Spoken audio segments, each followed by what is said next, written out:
YouTube, what's good with y'all boys? Your boy Dog King. As you can see, we are not at home in the hotel, right? Yeah, cool. And in this video, I thought I'd go ahead and just sit down with y'all and tell y'all about my first time getting my tech role, my first tech role, not the one I'm in now, but my first tech role as a help desk tech support specialist, whatever you want to call it. Same thing, all tier 1 tech. And hopefully y'all could take something away from this, learn something, or y'all just enjoy the story. Now, before I do continue this, just want to say, I hope y'all do enjoy the video. Leave a comment, subscribe if you found this video useful. If you have any questions, go ahead and feel free to DM me. I'm always down to answer any questions y'all have. And I also want to let y'all know that I did get this role while the job market is as horrible as it is right now. Let's get in it. Places I applied, right? So boom, I think everyone always starts with this one. Everybody always, first place is LinkedIn, right? For those of you who are trying to get into tech, I saw a few of y'all DMing me about what you can do to get into tech and how, what do you think I'm doing wrong and everything. And not a lot of, surprisingly, I didn't think it was an issue, but a lot of you don't have LinkedIn profiles set up. The big thing that I'll say that helped me when it came to tech was definitely having that LinkedIn profile set up, because it's like an Instagram but for jobs, right?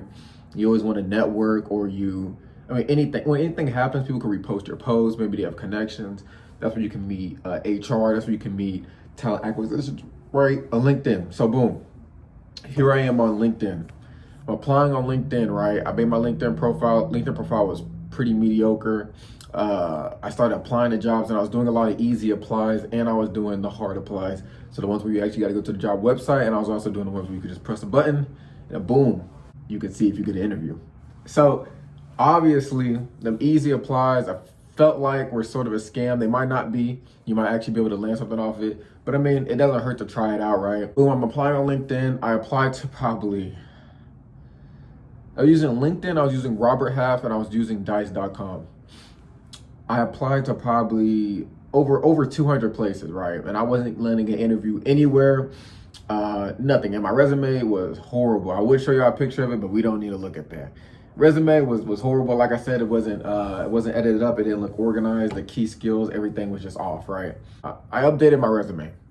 And when I tell y'all, I updated my resume probably about 3 times using 3 different templates, because I kept finding a template that was better than the next. And then my last template is from a pro, which is the one that I'm sending out to those of you DMing me right now, right? The talent acquisition sent me that template, perfect template. This is where I started getting my interviews, right?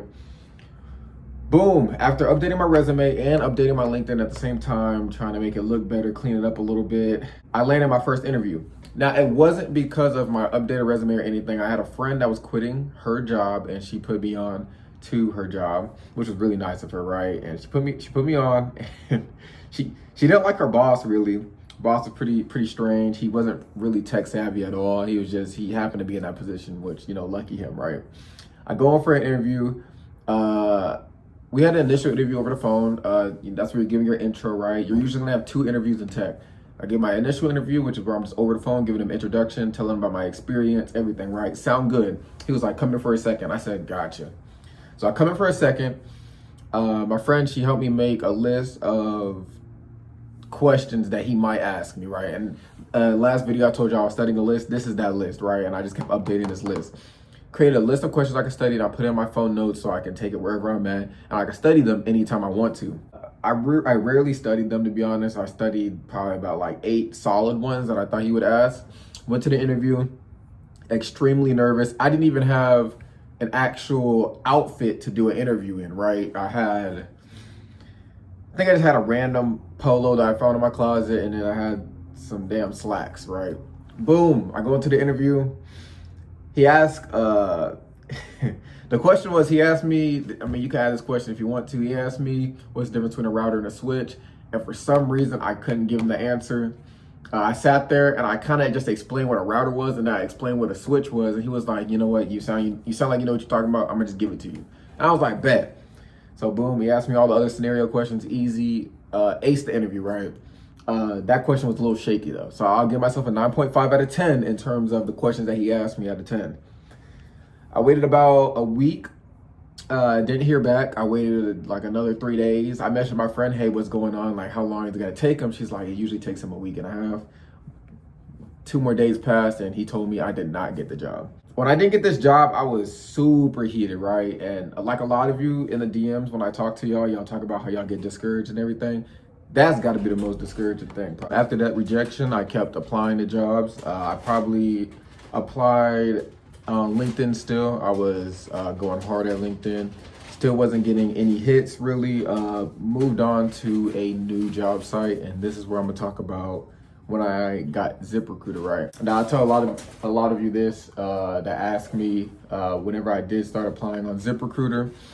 I got a lot of scam jobs, right? A lot of customer service jobs I was applying to as well. Anything to get into that first job to initiate my tech career, right? Those customer service jobs, I mean, be careful with them. They do scam. I think I got hit with 2 scams, and yeah, they completely discourage you even more. So make sure y'all read the full description. Make sure if they have more than one person in that interview with you, you just leave it, right? You want to be in a one-on-one interview that makes it more official. That's how it's supposed to be in reality. The reason why I say that, because I hopped on a call, probably about 9 people on the call with me. Instantly, you should know it's a scam, right?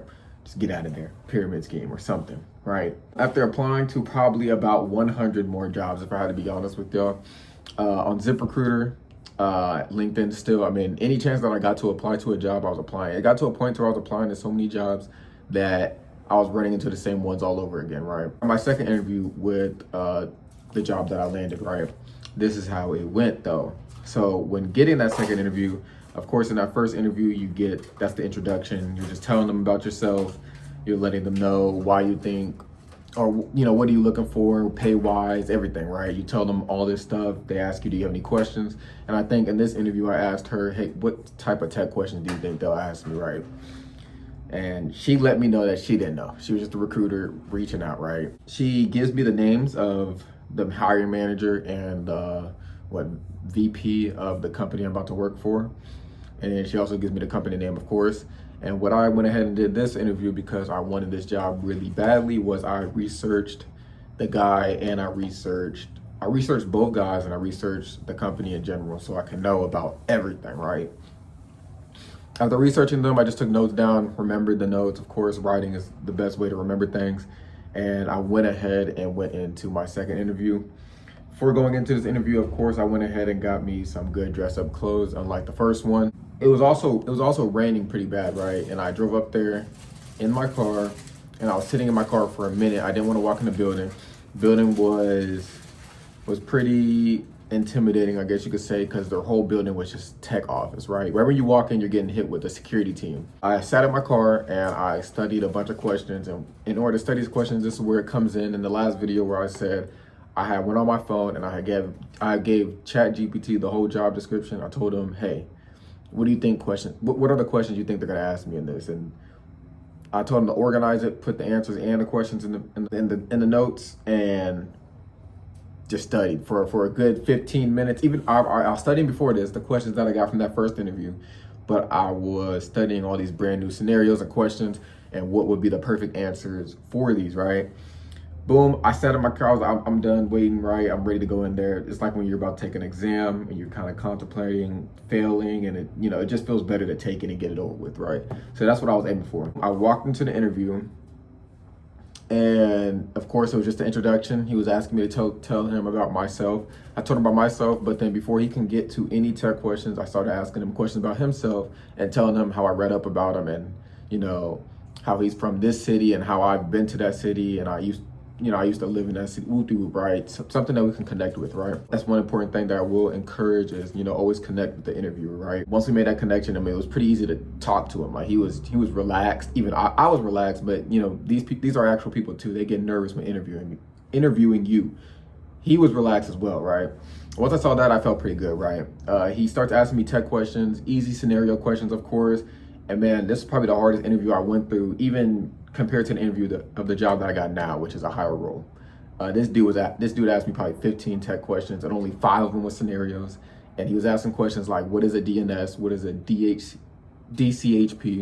What is a switch? I mean, pretty simple, but when you've never been in a tech job yet, these questions are, not, they don't come to you like common sense, like if you were working the job, right? I was answering all the questions though. I got all of them right. And a lot of the questions that he asked were the questions that ChatGPT gave me. So big thing that I'll encourage there, go ahead and use AI to your advantage, right? After answering the questions, he gave me a tour of the building. When he gave me the tour, I kind of felt like I got the job, right? We went back in the office. He was like, how do you feel about the interview? I told him how I felt. And I asked him, I'm a big person on criticism. What do you think I did wrong? What do you think I did right? And he was telling me two key things that I'll tell y'all, right? Maybe this could help y'all in y'all future interviews. He told me that I made all of my answers pretty simple.